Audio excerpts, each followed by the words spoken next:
Hello नमस्कार दोस्तों, स्वागत है आपका हमारे channel site for civil services पर।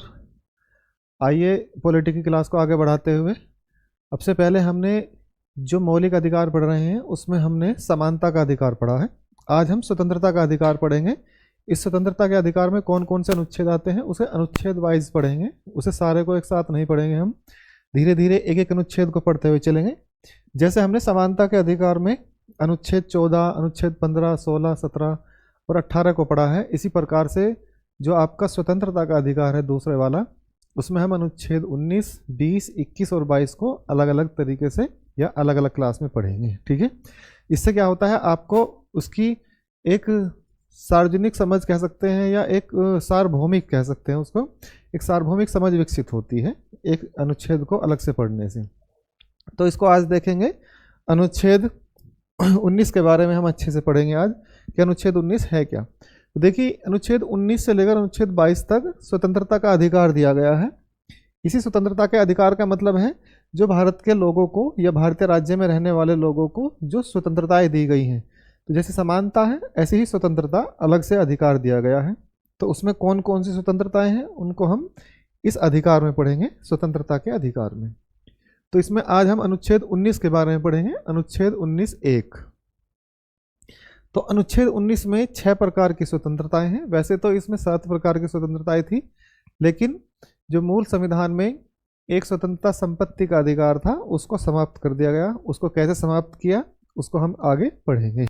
तो इसमें जो दी गई हैं स्वतंत्रताएं उनके बारे में देखते हैं।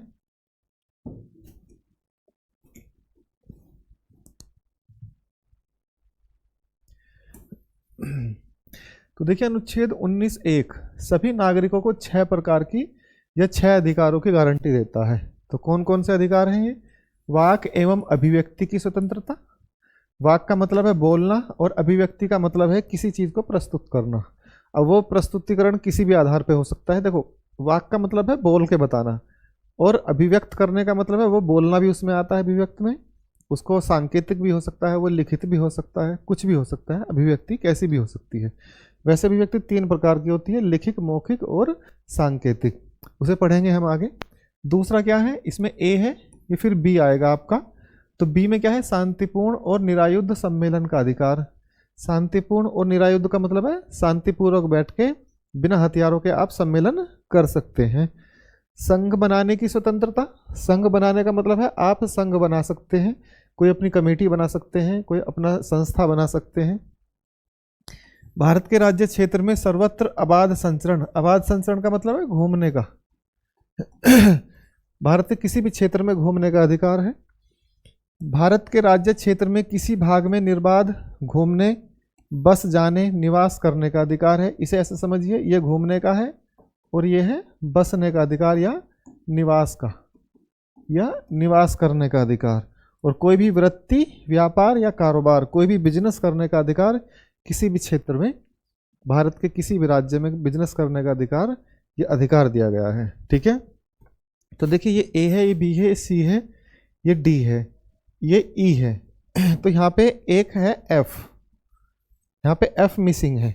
तो ये जो एफ मिसिंग है यही संपत्ति का अधिकार है। ये जो एफ मिसिंग है यही क्या है, यही संपत्ति का अधिकार है। यहाँ पे ए, बी, सी, डी, ई, एफ और जी। तो एफ यहाँ पे मिसिंग है। तो एफ के मिसिंग होने का मतलब क्या है, ये संपत्ति का अधिकार है। ये किसका अधिकार है, ये संपत्ति का अधिकार। तो इसको 44वें संविधान संशोधन के तहत इसको समाप्त कर दिया गया। अब ये मूल अधिकार नहीं है। अब ये कैसा अधिकार नहीं है, ये मौलिक अधिकार नहीं है। अब ये कैसा अधिकार है, ये विधिक अधिकार है। ये कैसा अधिकार है, ये विधिक अधिकार है। अर्थात अब इसको मौलिक अधिकारों से हटा के कहाँ ले जाया गया, विधिक अधिकारों में पहुंचा दिया गया है। ठीक है, तो आपको फिर जी में कौन सा है, कोई भी वृत्ति या व्यापार करने का अधिकार है। इनको हम अलग अलग से पढ़ेंगे। अब देखिए, जितने अधिकार दिए गए हैं भारत के संविधान में, अनुच्छेद 19 में जितने भी अधिकार दिए गए हैं, फिर अनुच्छेद 19(2) में, ये किस में है, अनुच्छेद 19(1) में।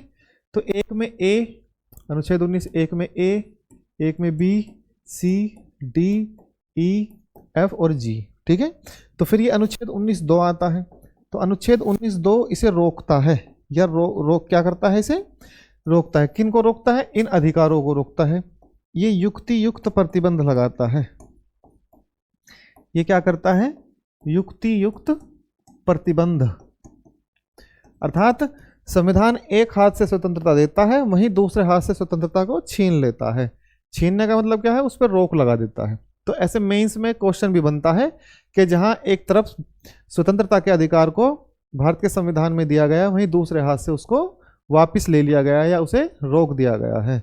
तो इसकी व्याख्या कैसे करेंगे, सकारात्मक रूप से कैसे ये सही है और कैसे गलत है, इस पर टिप्पणी करेंगे।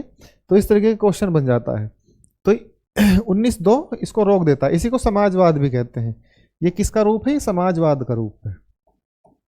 क्योंकि समाजवाद क्या करता है? समाजवाद स्वतंत्रताओं पे युक्ति युक्त प्रतिबंध लगाता है, रीजनेबल रेस्ट्रिक्शन। ठीक है, अगर हम इसको समाप्त कर दें, 19(2) को समाप्त कर दें, तो ये नेगेटिव फ्रीडम हो जाएगी।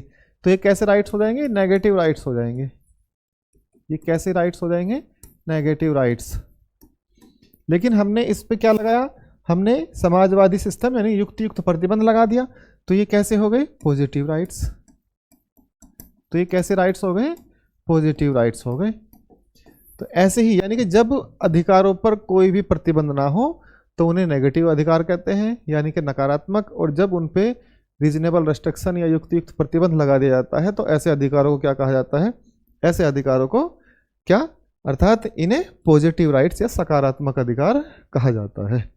ठीक है, अब देखते हैं, आगे बढ़ते हैं इन्हें। यहां तक आपकी समझ में सही से आ गया होगा। अब देखिए, मूलतः अनुच्छेद 19(1) में 7 अधिकार थे। यही बात जो मैंने अभी पीछे बताई आपको। मूलतः अनुच्छेद 19(1) में 7 अधिकार थे। अब ये अनुच्छेद 19(1)(f) में संपत्ति को खरीदने, अधिग्रहण करने, या वही कौन सा अधिकार था? ये संपत्ति का अधिकार। संपत्ति का अधिकार। तो इसको अब उस संपत्ति के अधिकार में उसको खरीदने का भी अधिकार है, उसको अधिग्रहण करने का भी अधिकार है और उसे बेच देने का भी अधिकार है। तो 1978 में 44वें संविधान संशोधन अधिनियम के तहत समाप्त कर दिया गया और अनुच्छेद 300(a) में जोड़कर इसे कैसा बना दिया गया? इसे विधिक अधिकार बना दिया गया। इसे कैसा अधिकार बना दिया गया? इसे विधिक अधिकार बना दिया गया। अब ये मौलिक अधिकारों की श्रेणी में नहीं आता। तो राज्य इन 6 अधिकारों पर अनुच्छेद 19(2) में उल्लेखित आधारों पर उचित प्रतिबंध या युक्ति युक्त प्रतिबंध लगा सकता है। बिल्कुल वही बात है जो मैंने अभी 1 मिनट पहले बताई है। ठीक है, अब देखते हैं इसे आगे। अनुच्छेद 19(1) क्या कहता है? अनुच्छेद 19(1) में कितने प्रकार की स्वतंत्रता है? ए, बी, सी, डी, ई, एफ को खत्म कर दिया गया और कौन सा बचा? जी। तो ए को पढ़ेंगे हम। अनुच्छेद 19(1)(a) में क्या दिया गया है? इसको देखिए, अनुच्छेद 19(1)(a). तो ए में क्या है? वाक एवं अभिव्यक्ति की स्वतंत्रता। देखिए, यह प्रत्येक नागरिक को अभिव्यक्त दर्शाने, मत देने, विश्वास और अभियोग लगाने की मौखिक, लिखित, छपे हुए मामलों पर स्वतंत्रता देता है। इसे हम ऐसे देखेंगे, एक देखता है वाक और एक होती है अभिव्यक्ति। तो वाक का मतलब होता है बोलना, बोलने का अधिकार, स्पीच का, राइट टू स्पीच। और अभिव्यक्ति का अधिकार, उसी में अभिव्यक्ति के अधिकार में ही स्पीच का भी अधिकार होता है। और अभिव्यक्त करने का मतलब क्या है? किसी चीज़ को कैसे हम प्रस्तुत करें, क्या सांकेतिक रूप में प्रस्तुत करें, क्या हम लिख के प्रस्तुत करें, मीडिया के रूप में प्रस्तुत करें, नेट के माध्यम से, प्रेस के माध्यम से, किसी भी माध्यम से वो अभिव्यक्त करने का अधिकार उसमें आ जाता है। ठीक है, उच्चतम न्यायालय ने वाक अभिव्यक्ति की स्वतंत्रता में निम्नलिखित को सम्मिलित किया है। क्या है? नंबर 1, देखिए, अपने या किसी अन्य के विचारों को प्रसारित करने का अधिकार। अपने या किसी अन्य के विचारों को प्रसारित करने का अधिकार। दूसरा, प्रेस की स्वतंत्रता। प्रेस का मतलब क्या है? ये अखबार है, अखबार। प्रेस कितने प्रकार की है? लिखित यानी कि प्रिंट मीडिया और इलेक्ट्रॉनिक मीडिया। ठीक है, इसमें मीडिया आ जाएगी। मीडिया कैसी? इलेक्ट्रॉनिक। कैसी मीडिया? Electronic media. और दूसरी प्रिंट मीडिया। इलेक्ट्रॉनिक मीडिया कौन सी मीडिया है? इलेक्ट्रॉनिक मीडिया वो जो आप टीवी पे देखते हैं, समाचार सुनते हैं, जो प्रोग्राम आते हैं, वो इलेक्ट्रॉनिक मीडिया। प्रिंट मीडिया का मतलब क्या है? अखबार है, मैगजीन है, बुक्स है, ठीक है, कोई जर्नल्स हैं, ये सब प्रिंट मीडिया में आते हैं। व्यावसायिक विज्ञापन की स्वतंत्रता।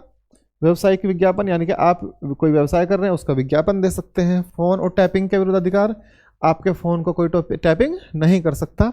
जैसे फ़ोन टैप कर लेते हैं, उनकी रिकॉर्डिंग कर लेते हैं और फिर उसे फ्लैश कर देते हैं, ये अभिव्यक्ति की स्वतंत्रता के विरुद्ध अधिकार है। अगर कोई ऐसा पकड़ा करता हुआ पाया गया तो उसके विरुद्ध कार्रवाई हो सकती है। सरकार भी या पुलिस भी उसका उपयोग तब करेगी जब किसी गजेटेड अधिकारी या ऐसे अधिकारी जिसको उसका ये अधिकार है कि वो ऐसा आदेश पारित कर सके कि फला व्यक्ति का फ़ोन टैप किया जाए।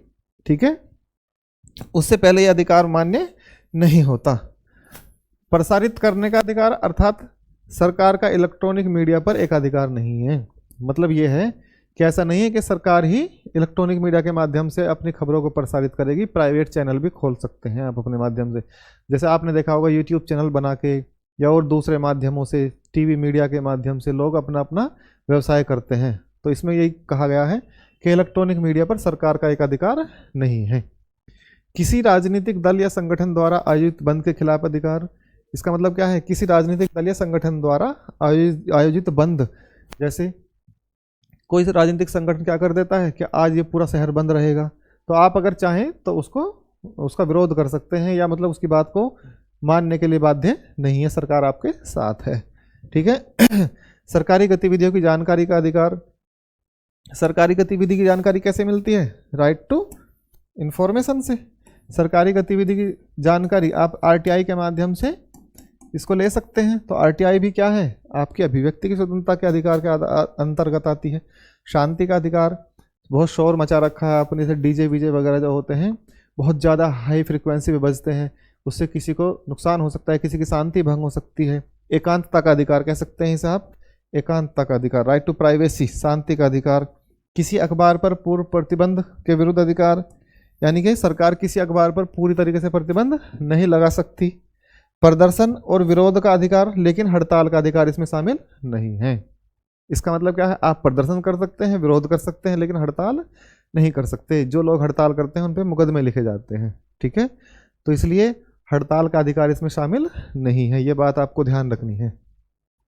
ठीक, अब देखिए आगे, अनुच्छेद 19(1)(a) को राज्य किस आधार पर रोक सकता है?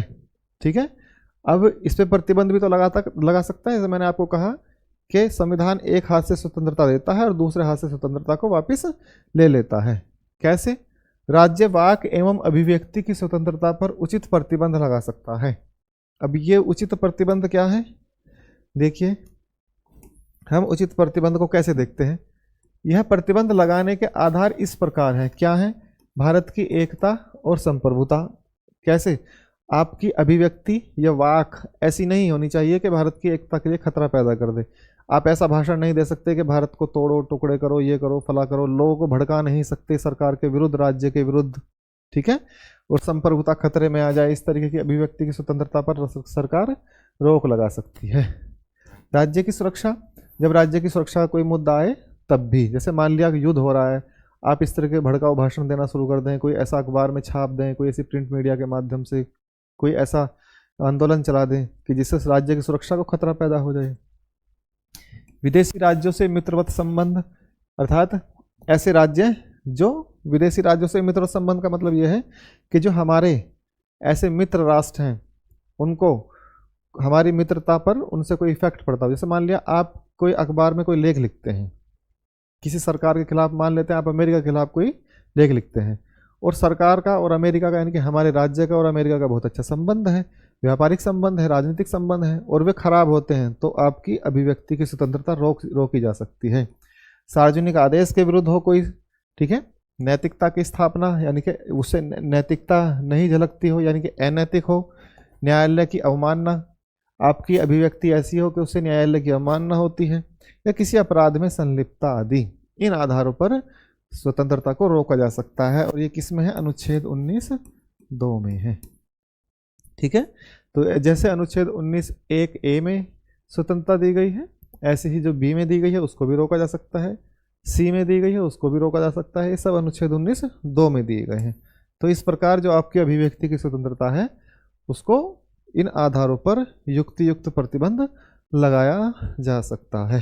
ठीक है, अब देखिए इसमें एक अनुच्छेद और पढ़ेंगे 19(b).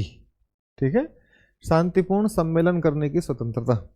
इसको हम 2 क्लासों में पढ़ेंगे। एक क्लास में इसको यानी कि अनुच्छेद 19 एक बड़ा अनुच्छेद है, इसलिए जिससे बच्चे बोर ना हो, इसलिए हम 2 क्लासों में पढ़ेंगे इसको। ठीक है, मैं सोचता हूँ कि ये अनुच्छेदों की क्लास लगभग 15-15 मिनट की हो जाए तो ज़्यादा अच्छा है। ठीक, अब देखिए अनुच्छेद 19 एक बी, तो बी में क्या कहता है? बी में कहता है शांतिपूर्ण सम्मेलन करने की स्वतंत्रता। शांतिपूर्ण सम्मेलन का मतलब है बिना हथियारों के। कैसे? बिना हथियारों के, बिना हथियारों के सम्मेलन करने की स्वतंत्रता। आप जाके बैठ सकते हैं किसी सार्वजनिक जगह पर, सम्मेलन कर सकते हैं। अगर आपके पास अवैध हथियार पाया जाएगा तो उस पर आपको कार्रवाई हो सकती है। आप हथियारों के माध्यम से सम्मेलन नहीं कर सकते। क्यों? क्योंकि इससे राज्य को या राज्य की व्यवस्था को खतरा पैदा हो सकता है। किसी भी नागरिक को बिना हथियार के शांतिपूर्ण संगठित होने का अधिकार है।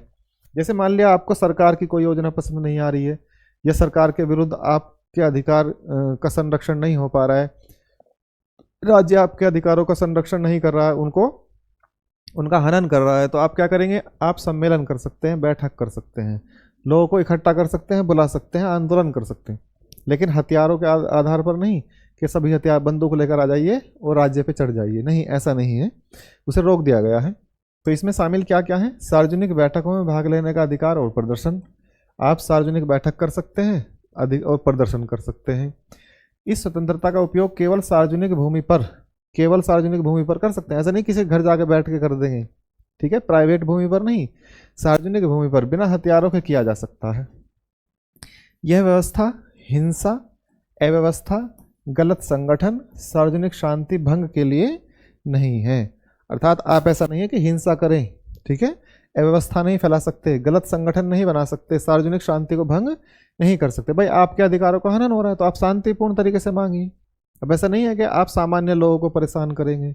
भाई यही तो बात थी स्वतंत्रता संग्राम के समय, जो गांधी जी के आंदोलन थे वो शांतिपूर्ण आंदोलन थे। जैसे कुछ स्वतंत्रता सेनानियों के आंदोलन कैसे थे कि किसी विशेष जगह पर जाकर अंग्रेजों पे या ब्रिटिश सरकार पर बम फेंक दिया और वहाँ से भाग गए। अब क्या हुआ? ब्रिटिश सरकार उन्हें तो पकड़ नहीं पाती थी, वो तो भाग जाते थे, लेकिन उसके आसपास के क्षेत्र के गांवों पर, उसके आसपास के लोगों पर बहुत अत्याचार करती थी। भाई आप तो बम फेंक के चले गए, अब जो लोग वहाँ आसपास रह रहे हैं उनको तो सरकार मारेगी, उनको तो अंग्रेज पीटेंगे। तो इसलिए जो उग्रवादी संगठन थे भारतीय स्वतंत्रता आंदोलन के समय, लोगों का उनको बहुत अधिक समर्थन नहीं मिल पाया। तो ये व्यवस्था बहुत अच्छी है, गांधी जी दे गए हैं कि शांतिपूर्ण सम्मेलन करिए जिससे शांति भंग ना हो।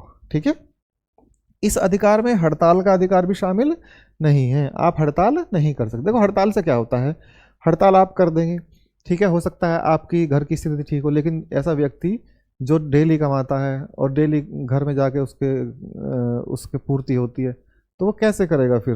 तो उसमें क्या होगा? हड़ताल कर देंगे 4 दिन की, 6 दिन की, 8 दिन की, तो भूखा मर जाएगा। तो आप अपने अधिकारों को मांगने के तरीके कैसे हैं? शांतिपूर्ण, अहिंसात्मक होने चाहिए। राज्य संगठित होने के अधिकार पर 2 आधारों पर प्रतिबंध लगा सकता है। अब इस पर भी प्रतिबंध लगा सकता है। यहाँ भी अनुच्छेद 19 2 आ गया। कौन सा है? एकता अखंडता, भारत की एकता अखंडता, सार्वजनिक आदेश, और इसके क्या है? सहित संबंधित क्षेत्र में यातायात नियंत्रण। मान लिया आप सड़क पर नहीं बैठ सकते, जाम लगाते हैं जो लोग, सड़कों पे जाम लगा देते हैं अपने अधिकारों के लिए, उन पे मुकदमे लिखे जाते हैं। क्यों? क्योंकि अनुच्छेद 19 2 क्या कहता है कि संबंधित क्षेत्र में यातायात नियंत्रण बनाए रखना होगा। आप लोगों को बाधित नहीं कर सकते, शांति भंग नहीं कर सकते। तो इस आधार पर आपकी स्वतंत्रता को रोका जा सकता है। आपराधिक व्यवस्था की धारा 144 अनुच्छेद आपराधिक व्यवस्था की धारा 144 1973 के अंतर्गत एक न्यायाधीश किसी संगठित बैठक को किसी व्यवधान के खतरे के तहत रोक सकता है। यानी कि एक न्यायाधीश, जहां धारा 144 लगी होती है, किसके माध्यम से? कोर्ट लगाता है, ठीक है, कि डीएम उसको आदेश को पारित करता है, तो न्यायाधीश क्या करेगा? उसको रोक सकता है आपकी बैठक को। किस आधार पर? इसे रोकने का आधार मानव जीवन के लिए खतरा, स्वास्थ्य सुरक्षा, सार्वजनिक जीवन में व्यवधान, दंगा भड़काने का खतरा भी हो सकता है। भाई अगर पुलिस अधिकारी को यह लगता है या किसी प्रशासनिक अधिकारी को यह लग सकता है कि आपने सम्मेलन कर रखा है और आप उनकी जो इंटेलिजेंस है उसके माध्यम से उन्हें सूचना मिली है कि यहाँ पे खतरा पैदा हो सकता है, लोगों को दंगा भड़काया जा सकता है, लोग मर सकते हैं, आसपास की शांति भंग हो सकती है, तो इसको रोका जा सकता है। तो भारतीय दंड संहिता की धारा 141 के तहत 5 लोग या उससे अधिक लोगों का संगठन गैर कानूनी हो सकता है। इसलिए पुलिस क्या करती है, जब धारा 144 लगी रहती है तो पुलिस 4 लोगों को खड़ा होने ही नहीं देती, वो क्या भगा देती, चलो भगिए यहाँ से। तो इस क्यों, क्योंकि ये अवैध माना जाता है, 5 लोगों या उससे अधिक के लोगों का संगठन अवैध है, गैर कानूनी है। तो यदि किसी कानूनी प्रक्रिया का अवरोध हो, कुछ लोगों की संपत्ति पर बलपूर्वक कब्जा हो, किसी आपराधिक कार्य की चर्चा हो, किसी व्यक्ति पर गैर कानूनी काम के लिए दबाव, और सरकार या उसके कर्मचारियों को उनकी विधायी शक्तियों के प्रयोग हेतु धमकाना, इस आधार पर रोक लगाई जा सकती है। ठीक है, तो इस प्रकार से अनुच्छेद 19 1C को हम कल पढ़ेंगे। ठीक है, थोड़ा थोड़ा इसको, जिन बच्चों की समझ में नहीं आया होगा, ऐसा तो नहीं है कि समझ में नहीं आया होगा, अच्छे से समझाया, आप उसको रिवर्स करके देख सकते हैं। ठीक है, क्लास को यहीं रोकते हैं, इससे आगे हम कल पढ़ेंगे। धन्यवाद सभी के लिए, नमस्कार।